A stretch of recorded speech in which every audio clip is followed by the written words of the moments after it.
한 주간도 주님과 동행하셨습니까? 오늘은 좀 비가 어제부터 내려가지고 좀 많이 좀 시원한 것 같습니다.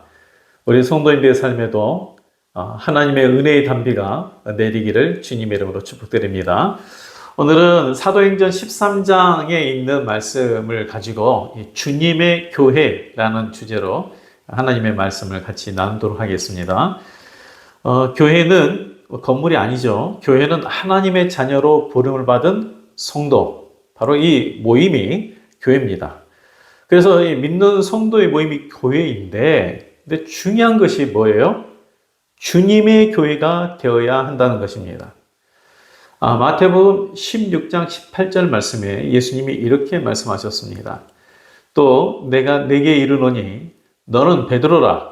내가 이 반석 위에 내 교회를 세우리니 음부의 권세가 이기지 못하리라. 예수님께서 교회를 세우신다 그랬죠. 그런데 단순히 교회를 세운다고 말씀한 것이 아니라 내 교회를 세우겠다라고 하셨어요. 내 교회를 세우겠다. 곧 주님의 교회입니다. 주님의 교회. 그렇다면 교회는 어떤 모습을 가져야 합니까? 여러 가지 모습이 있겠지만 오늘은 두 가지만 좀 핵심적인 것을 좀 언급하고자 합니다. 첫 번째는 뭐냐면 하나님의 음성에 청종하는 교회입니다. 이 주님의 교회는 하나님의 음성에 청종하는 교회예요. 하나님의 말씀에 귀 기울이지 않고 하나님의 계명에 순종하지 않는다면, 우리의 생각대로 행한다면 그런 교회가 주님의 교회이겠습니까? 예수님께서 우리에게 주신 계명이 있습니다. 내가 너에게 새 계명을 줬다고 그랬죠. 그게 무엇입니까? 요한복음 13장 34절에서 35절 말씀에 이렇게 기록이 되어 있습니다. 새 계명을 너에게 주노니 서로 사랑하라. 내가 너희를 서로 사랑한 것 같이 너희도 서로 사랑하라. 너희가 서로 사랑하면 이로써 모든 사람이 너희가 내 제자인 줄 알리라. 이렇게 말씀하셨어요. 그러니까 주님의 교회는 성도가 서로 사랑하는 교회가 돼야 돼요. 그런데 현실은 어떻습니까? 참 분쟁과 다툼이 많습니다. 상처를 입고 떠난 자들도 많습니다. 그걸 보면 정말 주님의 교회 맞는가? 라는 그런 안타까운 생각이 들어요. 이 세계 선교에 크게 쓰임을 받았던 안디옥 교회가 사도행전 13장에 언급이 되어 있는데요. 이 안디옥 교회는 주님의 교회예요. 왜 그러느냐? 그 이유가 뭐냐면 여러 가지 차별을 극복하고 서로 사랑하며 섬기는 교회였기 때문입니다. 이 안디옥 교회의 이 리더들, 지도자들의 출신을 보면, 어떻게 이런 사람들이 함께 모여서 주님의 교회를 섬길 수 있을까라는 의구심이 들 정도로 정말 다양해요. 자, 1절 말씀 볼까요? 안디옥 교회에 선지자들과 교사들이 있으니 곧 바나바와 니게르라는 시몬과 구레네 사람 루기오와 분봉왕 헤롯의 젖동생 마나임과 및 사울이라. 자, 이게 먼저 이 바나바가 나오죠. 이 바나바는 유력 가문 출신의 이 레인입니다. 레인이에요. 전통파 유대인이에요. 그리고 두 번째 니게르라는 시몬도 있죠. 니게르는 검다라는 뜻인데 여기에서 이제 파생된 단어가 니그로, 흑인이죠. 근데 2000년 전 로마 제국에서 흑인은 자유인일까요? 노예일까요? 그때 당시에 아주 극소수를 제외하고 흑인은 노예입니다. 따라서 이 시몬 또한 노예 출신이 분명해요. 또 세 번째는 구레네 사람 루교가 나오는데요. 구레네는 지금의 리비아를 말하는데 무명의 이방인입니다. 또 네 번째는 분봉왕 헤롯 안티파스의 젖동생 마나인입니다. 이 젖동생이라는 사실, 이 헤롯, 왕족인 헤롯의 젖동생이라는 이 사실을 통해서 마나인도 당시 지배계층에 있었구나라는 것을 우리가 알 수 있죠. 그런데 이때가 로마 제국 시대예요. 그러니까 당시 유대인들에게는 이 지배계층은 로마 제국의 하수인입니다. 그래서 증오의 대상이에요. 그리고 이제 마지막으로 언급된 사람이 사울인데, 이 사울은 불과 얼마 전에 교회를 핍박했던 자입니다. 믿는 자들을 죽이는 데 있어서 가편을 했던 사람이고, 그리고 다 잡아서 외국에까지 가가지고 감옥에 넣은 그런 사람이에요. 그러니까 이렇던 안디옥 교회의 이 지도자들을 보면 도저히 어울릴 수 없는 사람들이 예수님 안에서 협력하고 있어요. 지금까지 그들의 살아온 배경이 너무나 다르고 또 사상뿐만 아니라 삶의 방식이 전혀 달라요. 그래서 서로 갈등거리도 분명히 있고 서로 이해하기 힘든 일들도 있었을 겁니다. 그러나 그들은 그 모든 차이를 극복하고 하나님 뜻대로 행하는 주님의 교회를 이루어서 정말 이 세계 선교에 쓰임을 받는 그러한 교회가 되겠죠. 근데 어떻게 이게 가능했을까요? 그들은 교회가 개척 멤버의 교회, 오래 다닌 직분자의 교회가 아니라 주님의 교회임을 알기에 자신들의 생각이 아니라 주님의 말씀대로 따른 것입니다. 당연히 성령 충만해서 성령 인도를 받았으니까 그렇게 가능했겠죠.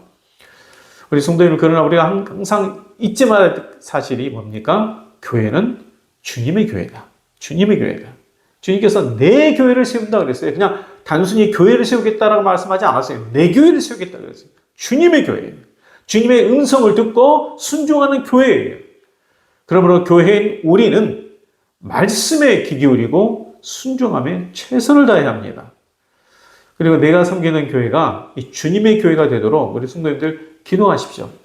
지금 현재 이 말씀, 온라인 이 말씀을 듣는 우리 성도님들은 각자 교회가 정말 주님의 교회가 되도록 기도하셔야 돼요. 그래서 우리 주님의 인도함을 받는 은혜 충만한 교회가 되기를 축복합니다. 자, 그럼 두 번째는 주님의 교회는 어떤 교회가 되느냐? 참된 예배가 있는 교회입니다. 사도행전 13장 2절 3절의 말씀 볼까요?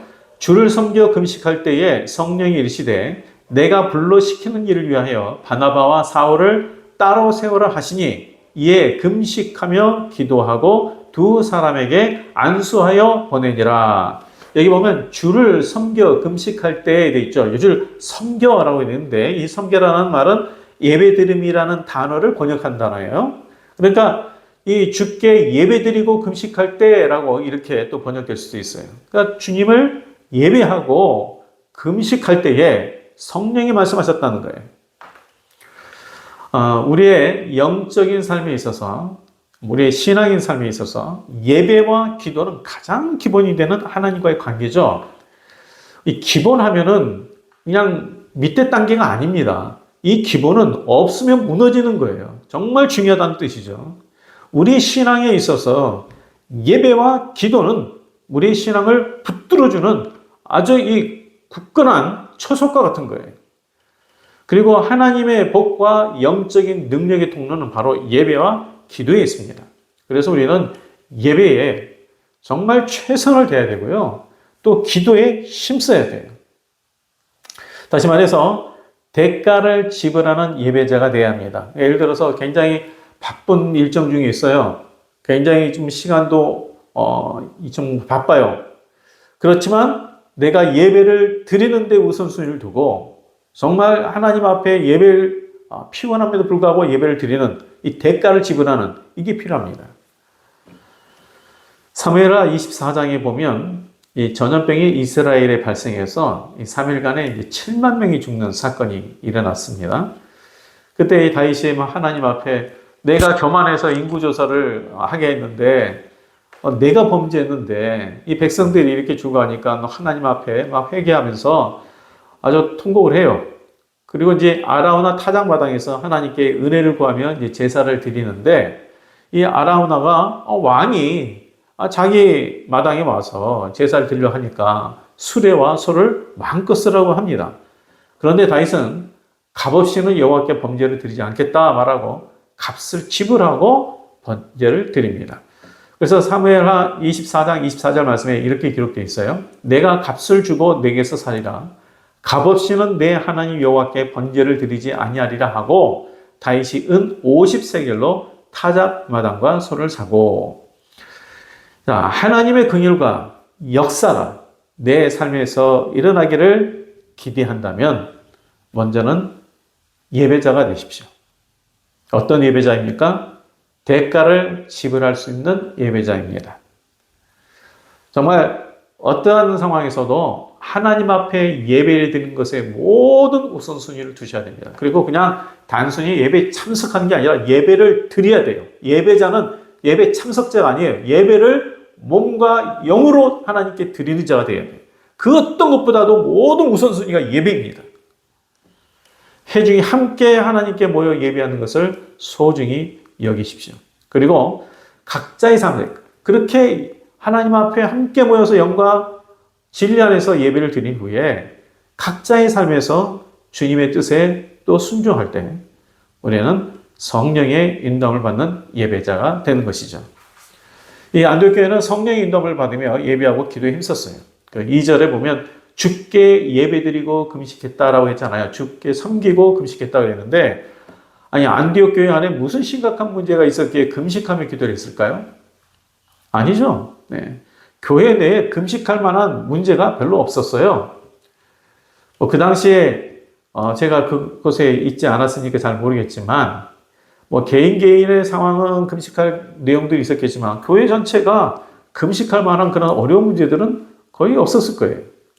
그런데도 전 교인들이 금식하며 기도한 것은 왜 그랬느냐? 하나님의 뜻을 더 알기 위함이에요. 하나님의 음성을 듣기 위함이에요. 그리고 그 기도의 응답으로 성령의 인도함을 받았죠? 따로 세워라. 그리고 그 외에도 금식하며 또 기도했어요. 자, 3절에 보면 이에 금식하며 기도하고 두 사람에게 안수하여 보내니라 라고 했습니다. 교회가 성령님의 음성을 쫓아서 바나바와 사울을 선교사로 세웠어요. 근데 파송하기 전에 또다시 금식 기도를 드리고 두 사람을 안수하여 보냈다라고 했습니다. 그러니까 이 교회가 오로지 성령의 인도를 받게 힘쓴 것을 볼 수 있어요. 그들의 어떤 생각이나 회의에 따라 결정한 거 아니에요. 그렇죠? 어떤 선교의 필요성은 그들도 다 깨달았겠지만 자기들의 생각에 따라 회의하면서 우리 이렇게 하자 저렇게 하자 이렇게 결정한 게 아니에요. 성령님의 음성을 듣고 그 인도함에 따라서 금식하며 그들이 기도하며 파송을 했어요. 이런 간절함과 주의 음성을 청종하는 자세가 우리에게 필요합니다. 그것은 교회가 무엇보다도 주님의 교회이기 때문에 그래요. 우리 성도님들, 주님을 예배하고 간구할 때에 성령의 응답이 있습니다. 성령의 인도하심이 있습니다. 주님의 음성을 듣고자 힘쓰고 순종할 때 성령의 역사가 나타납니다. 조금 뼈아픈 말일 수 있습니다만 오늘날 적지 않은 교회가 주님의 교회가 아니라 이 사람들의 모임, 사람들의 조직인 것 같아요. 그러니 교회가 사랑이 없어요. 분쟁이 있고 다툼으로 가득해요. 당연히 그러한 인간적인 그런 조직에 하나님의 역사가 있겠습니까? 오늘날 교회가 이렇게 침체된 이유가 바로 그거 아니겠습니까? 주님의 교회의 모습을 갖지 못하니까.